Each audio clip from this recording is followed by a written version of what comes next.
Bom, pessoal, nessa aula a gente vai ver um exemplo de um grupo que aparece com muita frequência no estudo de teoria de grupos, na álgebra como um todo. Ele tem muita aplicação em outras áreas da álgebra, em outras áreas da matemática também. Ele aparece quando a gente está estudando simetrias em alguns objetos. Ele aparece em algumas situações, como por exemplo o cubo de Rubik e outros jogos que têm relação com esse tipo de grupo. E também ele está relacionado fortemente com o problema de você ser capaz de encontrar uma fórmula para achar as raízes de um polinômio, e essa fórmula só pode envolver operações de radiciação e somas e multiplicações. Mas a gente vai abordar ele de forma mais introdutória, como um exemplo que vai se repetir e vai aparecer em várias situações diferentes. Bom, como é que a gente define esse grupo? Eu vou começar a partir de A, um conjunto não vazio. O que eu tenho? A gente viu da parte de funções o que? Para uma função f do conjunto A para o conjunto A possuir inversa, o que precisa acontecer? Essa função f precisa ser uma função bijetora, ou seja, ela precisa ser injetora e sobrejetora. Então essa função vai admitir uma inversa se e somente se ela for uma função bijetora. Então eu quero definir um grupo envolvendo essas funções. Então eu vou chamar de S o conjunto de todas as funções f do conjunto A para ele mesmo, tais que f é uma função bijetora. E nesse conjunto eu vou considerar a operação de composição de funções. Como quaisquer duas funções aqui dentro, se eu pego uma f e uma g vão ser sempre funções de A para A, eu sempre posso definir a composta de f com g e de g composta com f. Lembrando, para poder definir a composta, o que tem que acontecer? Se eu tenho uma função f de A para B e uma g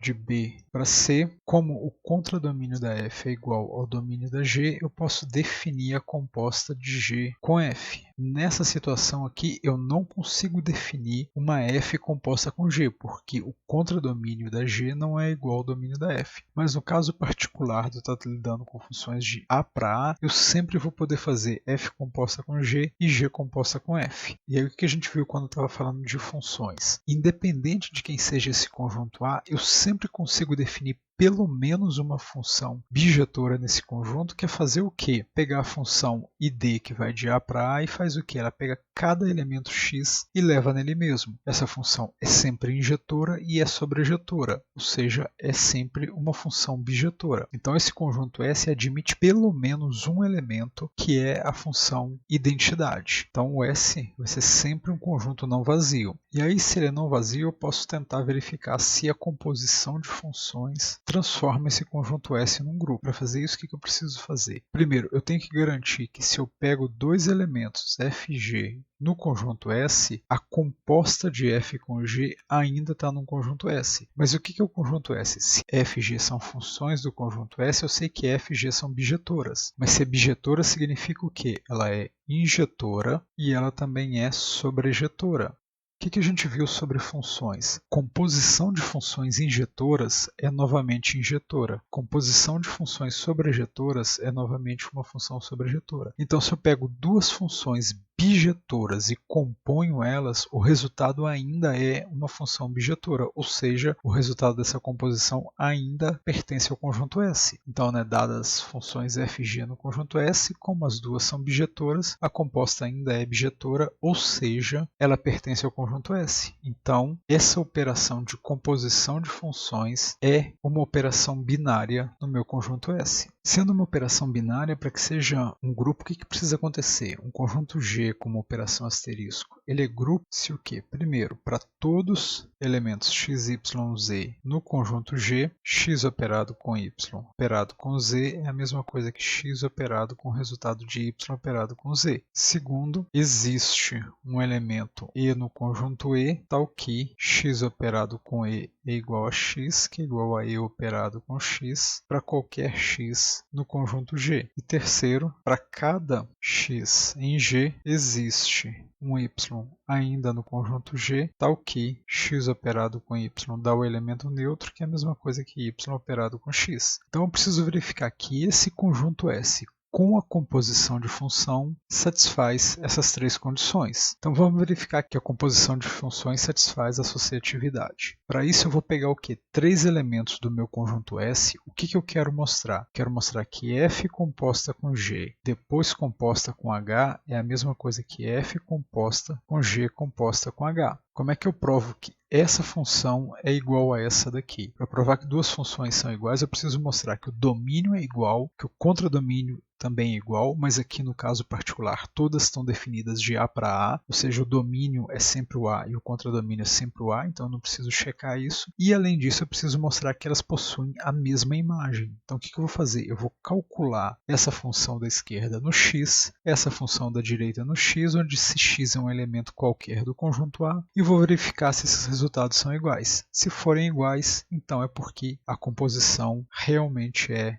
uma operação associativa. Então, se eu pego funções f, g e h no conjunto S, se eu pego um x qualquer no conjunto A, o que a gente tem? O que é calcular f composta com g, depois composta com h num certo valor de x? Como é que eu faço f composta com g no x? Eu vou fazer a função de fora, que é a f, calculada no valor dessa função de dentro no x. Nesse caso aqui, a minha função de fora é essa coisa toda aqui. Então, como é que eu vou fazer isso? Eu vou calcular essa função f composta com g no resultado da h avaliada nesse valor de x aqui. Então, f composta com g no h calculada no x é a f composta com g calculada no termo h de x. Agora, isso daqui é o que? É essa função f calculada na g aplicada nesse valor daqui. Então, isso é a f calculada no g de h de x. Por outro lado, o que é f composta com o resultado de g composta com h? Isso num valor x qualquer. É você aplicar essa função f nessa função daqui de dentro calculada nesse valor de x. Então isso é a f aplicada na g composta com h num x. Mas agora o que é g composta com h num x? É a g calculada no h desse elemento x. Então esse é a f na g de h de x. Só que esses dois valores são exatamente iguais. E isso acontece independente do meu x que eu pego no conjunto A. Logo, f composta com g calculada no h é a mesma coisa que f composta com a g composta com h, ou seja, a composição é realmente uma operação associativa nesse conjunto S. A segunda condição é o quê? É a existência de um elemento neutro, ou seja, precisa existir uma função que é f composta com esse e da f que é igual a e composta com f. Mas a gente já viu que essa função existe e quem que é ela? Essa função, quando eu componho com f não altera o valor da f, é a função identidade. E a identidade é sempre uma função bijetora, logo é um elemento desse conjunto S. Então, agora, para toda função f que eu pego no conjunto S, se eu componho a f com a identidade, isso dá a própria função f,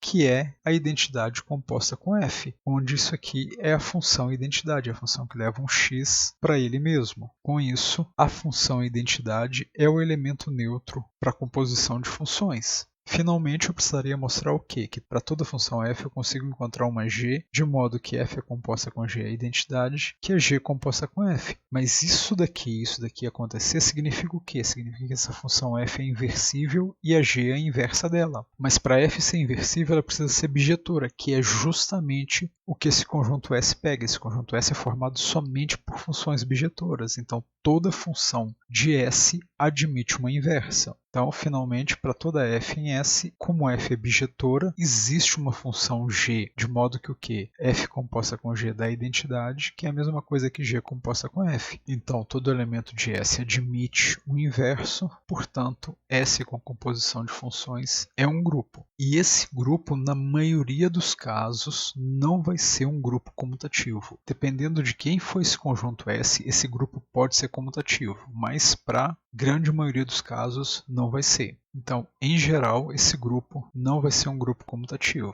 Mas isso aqui a gente mostrou que é um grupo independente de quem seja o meu conjunto A. Dentre todas essas possibilidades que eu posso pegar para o conjunto A, existe um caso particular que gera um grupo de grande importância, que é o caso em que eu vou considerar esse conjunto A um conjunto finito. E aí, como um conjunto finito, eu poderia considerar o A como sendo qualquer coisa. Poderia ser um conjunto formado pelas letras do alfabeto A, B, C, D e por aí vai, poderia ser um conjunto considerado pelas letras do alfabeto grego, por qualquer coisa desde que seja finito. Só que o que acontece? Se eu pego esse conjunto daqui, se eu resolvo usar as letras do alfabeto, se eu pegar um conjunto finito com mais do que 26 letras, eu vou ter que começar a repetir letra, ou teria que acrescentar, por exemplo, 1 a 1. Então, com o intuito de simplificar essa notação, tanto faz se o meu conjunto A é formado por ABC, alfa, beta, gama, ou se ele é formado por 1, 2, 3, ou ainda por menos 1, menos 2, menos 3. Sendo um conjunto finito, quaisquer um desses conjuntos aqui funcionam exatamente do mesmo jeito. Se funcionam do mesmo jeito, eu vou escolher o melhor para trabalhar. E o melhor é o quê? Considerar somente números naturais. Eu não vou colocar sinal negativo porque eu vou ter que escrever uma coisa a mais. Eu não vou usar letras do alfabeto porque senão eu vou precisar de repetir letra. Não importa se do alfabeto latino ou do alfabeto grego, eu vou ter que repetir letras. Então o melhor meio é o que? Considerar, no caso de A, um conjunto finito, pegar esse conjunto A contido dentro dos naturais. Então eu vou considerar o caso particular em que o conjunto A é um conjunto finito, e aí, dentre as possibilidades que eu posso pegar para o A, eu vou admitir que ele é sempre um subconjunto dos naturais. Isso simplesmente com o objetivo de simplificar a notação que a gente vai usar. E aí, como é que vai ficar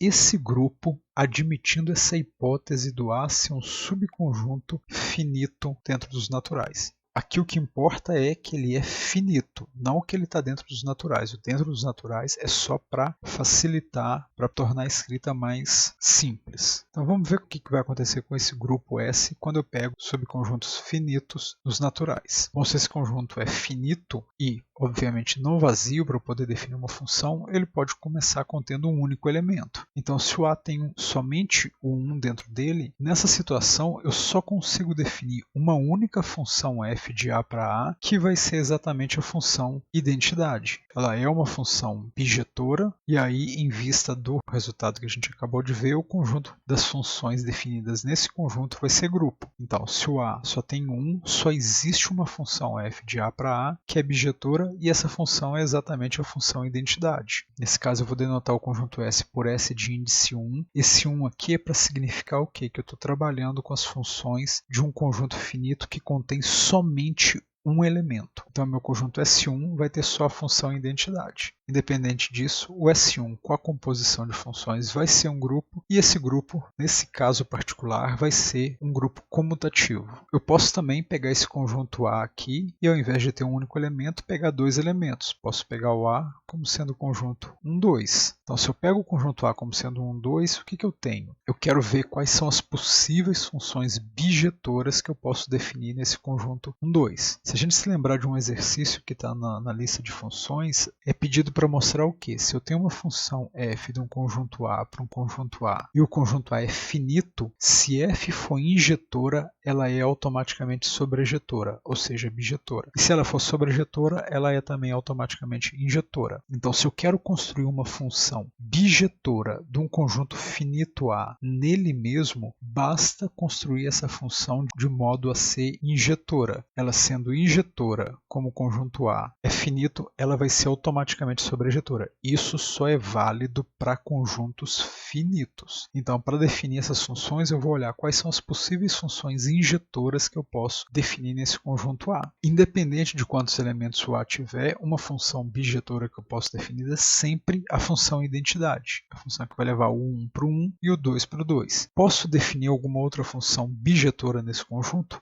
Posso, né? Eu posso pegar uma função que leva o 1 para o 2 e, para ser injetora, ela vai ter que levar automaticamente o 2 no 1. Então, eu posso pegar uma função f de A para A que faz o quê? A f no 1 vale 2 e a f no 2 vale 1. Essa função é bijetora porque ela está levando elementos distintos em coisas distintas, e aí vai ser automaticamente sobrejetora pelo fato do A ser um conjunto finito. Então, nessa situação do meu A ter somente dois elementos, eu consigo definir somente duas funções bijetoras do conjunto A para A. Então o S eu vou também chamar ele de S de índice 2, porque é função bijetora em dois elementos. Ele é formado pela função identidade e pela função f. Esse conjunto S2 é um grupo, e como é que vai funcionar as operações nesse grupo? Compor com a identidade não altera a função, então identidade composta com identidade é identidade, identidade composta com f é f, f composta com identidade é f e f composta com f vai ser o quê? Vamos calcular. F composta com f no 1, isso aqui é o quê? É a f calculada no f de 1. Agora, o que a f faz? Ela pega o 1 e transforma no 2. Então, esse é a f calculada no 2. O que a f faz no 2? Pega o 2 e leva para o 1. Então, esse é a f de 2, que é 1. O que a f composta com f calculada no 2? Isso é f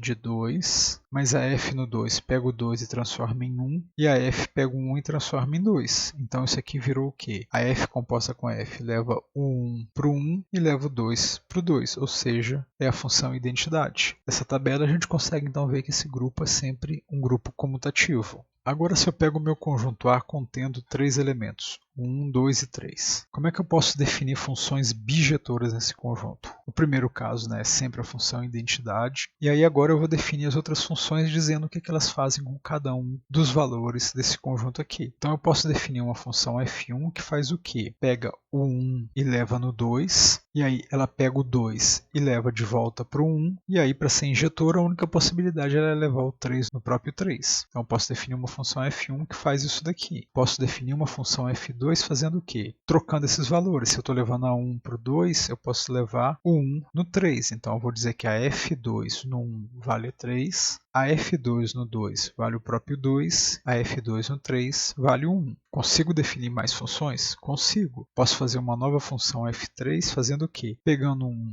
e mandando no próprio 1, e aí trocando 2 e 3 de posição. Fazendo o quê? A f3 no 2 vale 3, e a f3 no 3 vale 2. Ainda consigo definir novas funções? Consigo. Eu posso fazer uma função f4 como? A f4 pega o 1 e leva para o 2, pega o 2 e leva no 3, e aí a única possibilidade é pegar o 3 e levar para o 1. E uma última possibilidade é fazer o quê? Uma função f5 que pega o 1 e leva para o 3, pega o 2, leva para o 1, pega o 3 e leva no 2. Essas são todas as possíveis funções bijetoras que eu posso definir de um conjunto contendo 3 elementos nele mesmo. E então eu vou denotar por S de índice 3 o conjunto formado pela função identidade, pela f1, f2, f3, f4 e f5 que a gente definiu anteriormente. Ele vai ser um grupo, porque a gente já mostrou que independente de quem seja o A, o conjunto das funções bijetoras é grupo. E nesse grupo o que a gente tem? Se eu faço f1 composta com f4 no 1, isso vai dar o quê? Isso vai ser a f1 calculada no resultado da f4 aplicada no 1. O que a f4 faz com 1? A f4 pega o 1 e transforma no 2. Então isso é a f1 calculada no 2. E a f1 faz o que com 2? A f1 pega o 2 e transforma no 1. Então a f1 no 2 vale 1. Se eu faço agora f4 composta com f1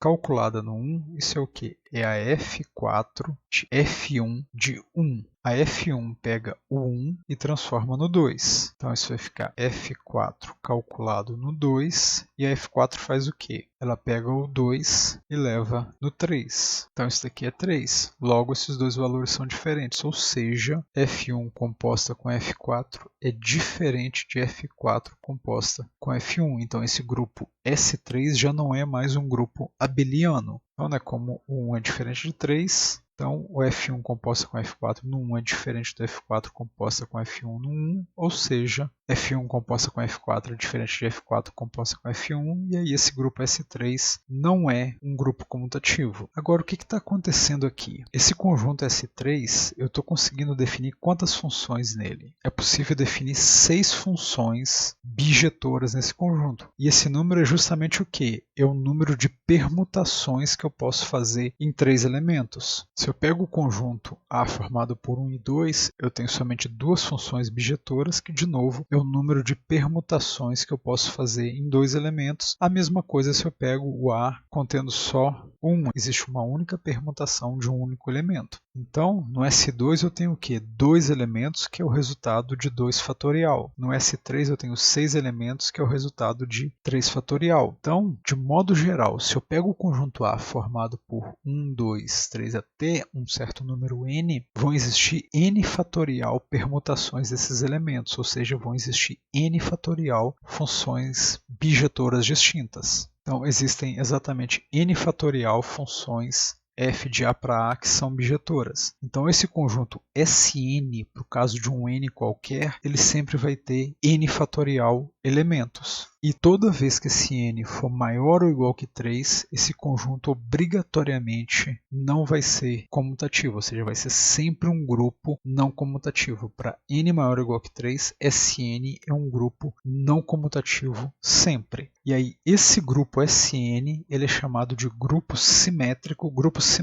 porque ele está relacionado com a simetria de alguns objetos geométricos, com simetrias de triângulos equiláteros, de quadrados e de hexágonos, por exemplo, ou então ainda grupo de permutações, porque as funções que eu estou definindo nesse conjunto são simplesmente permutações de n elementos. Então também pode ser chamado de grupo de permutações no conjunto A de 1 até n. Então, como eu havia mencionado, esse grupo Sn é um grupo extremamente importante. Ele aparece, quando a gente está estudando teoria de grupos, ele aparece com frequência e ele aparece inclusive em outras áreas da álgebra e ele tem aplicações em outras áreas também da matemática, não só dentro da álgebra. Bom, então essa notação que a gente está usando para descrever os elementos de Sn desse jeito, como funções listando as imagens assim, não é uma notação muito boa porque ela vai ficar sobrecarregada muito rápido. Então a gente tem algumas notações, algumas formas mais simples de representar os elementos de Sn. A gente vai começar com uma que representa esses elementos, essas funções, via matrizes, mas existe uma outra notação bem mais condensada, que normalmente é a mais utilizada para Sn. Mas vamos começar primeiro com essa notação matricial para a gente acostumar a fazer contas nesse grupo. Então, um modo de representar os elementos Sn vai ser o seguinte. Eu vou pegar uma função f qualquer de Sn e vou escrever ela numa notação matricial, fazendo como? Vai ser uma matriz contendo duas linhas e n colunas. Então ela vai ter tantas colunas quanto forem os elementos que eu estou usando para fazer permutação. Na primeira linha dessa matriz eu vou colocar o domínio dessa função, ou seja, eu vou colocar os números de 1 até o n. E a segunda linha vai conter as imagens dessa função. Então se eu pego uma f qualquer no Sn, a gente vai representar ela como? A f vai ser uma matriz em que na primeira linha eu vou colocar os números de 1 até n e na segunda linha eu vou colocar a função f aplicada em cada um desses números aqui. Então a segunda linha vai ser o quê? A f aplicada no 1, a f aplicada no 2, a f aplicada no 3, até a f aplicada no n. Eu vou escrever somente o resultado dessa função. Então, por exemplo,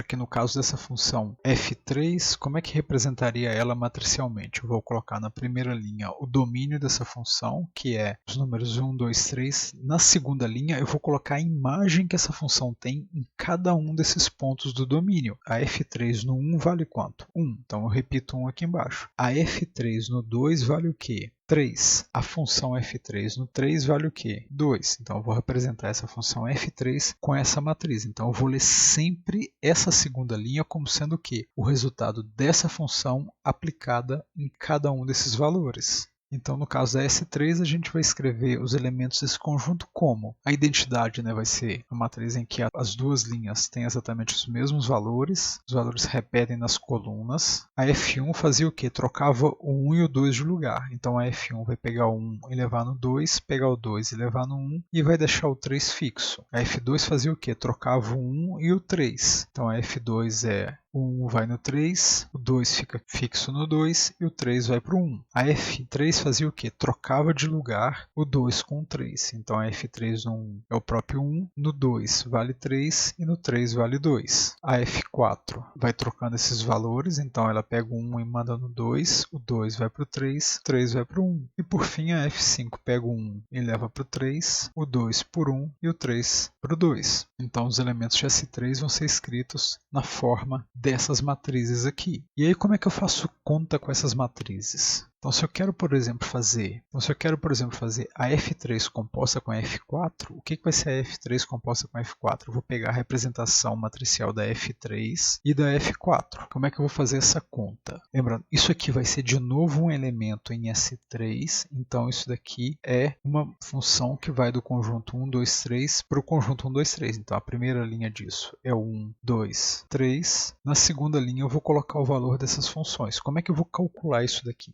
composição f com g calculada no x, como é que eu faço isso? Eu faço a f calculado no valor de g de x. Então primeiro eu tenho que calcular essa função g que está mais perto do x, nesse ponto x, para depois calcular a função de fora, a função f, no resultado da g de x. Então nisso daqui eu vou começar dessa parte daqui indo para cá. Então eu vou olhar o que a f4, que é essa representação aqui, essa matriz, faz com 1. A f4 pega o 1 e transforma no 2. Esse resultado vai ser a entrada que eu vou usar para a função f3. Então aqui que eu tenho a f3 da f4 de 1 seria a f3 no valor de f4 de 1, que a gente já viu que é 2. Então eu vou calcular a f3 no 2. O que a f3 faz com 2? Ela pega o 2 e manda no 3. Então ficaria o quê? f3 composta com f4 no 1 daria o 3. Então aqui eu vou escrever a imagem. Agora, o que essa composição vai fazer com 2? Eu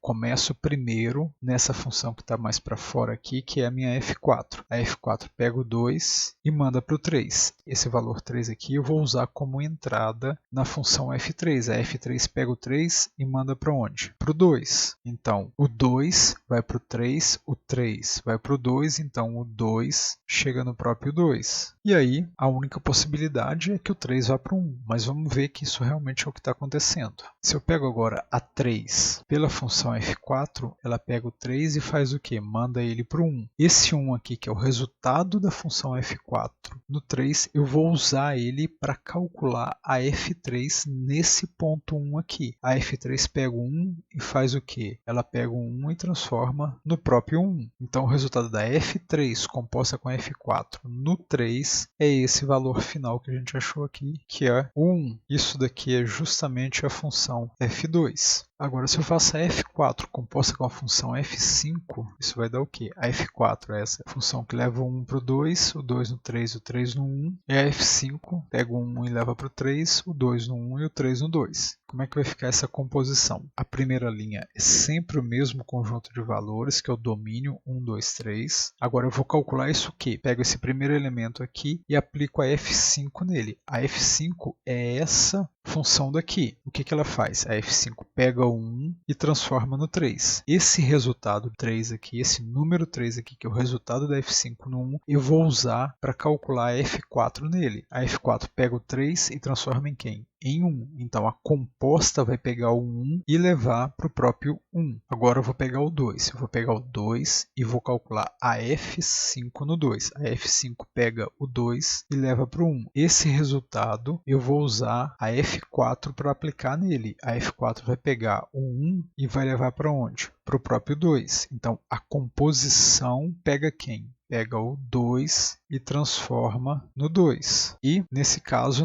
obviamente eu vou ter que levar o 3 para o 3, mas vamos calcular para conferir. Então, o que a f5 faz com o 3? A f5 pega o 3 e leva no 2. O 2 eu vou usar como entrada para a função f4. A função f4 pega o 2 e leva para o 3. Então a composta vai fazer o quê? Vai pegar o 3 e vai transformar no próprio 3. Então esse aqui é o próprio 3 e essa função é a função identidade, ou seja, f4 composta com f5 dá a identidade. Se a gente fizer outra composição, que é f5 composta com f4, a gente vai ver que isso também dá identidade. Então essas funções são uma inversa da outra. Então a inversa da f4 é a f5, ou também poderia ter dito que a inversa da f5 é f4. Então essa representação dos elementos do SN como essas matrizes, elas simplificam um pouco na hora de fazer contas. Existe um meio ainda mais condensado de escrever essas funções que a gente vai ver à medida que as aulas forem avançando. Então, assim, tem que aprender, tem que entender como é que faz conta nesses grupos SN, porque é um grupo extremamente importante e é um grupo que vai aparecer como exemplo para a gente em algumas situações. A aula de hoje se encerra por aqui. Na próxima aula a gente vai dar continuidade ao estudo de grupos, olhando para definições análogas ao que a gente tem no caso de anel. No caso de anel, eu tenho o conceito de um subanel, que é um subconjunto do anel que satisfaz a definição de anel. Aqui também eu vou ter essa ideia de sub alguma coisa. No caso, eu vou ter o conceito de um subgrupo, que é o quê? Que é um conjunto dentro do grupo que também satisfaz a definição de grupo. E depois a gente vai poder falar de funções entre esses grupos, satisfazendo uma condição especial que é análoga também no caso de homomorfismo de anéis. Mas isso fica como assunto para as próximas aulas.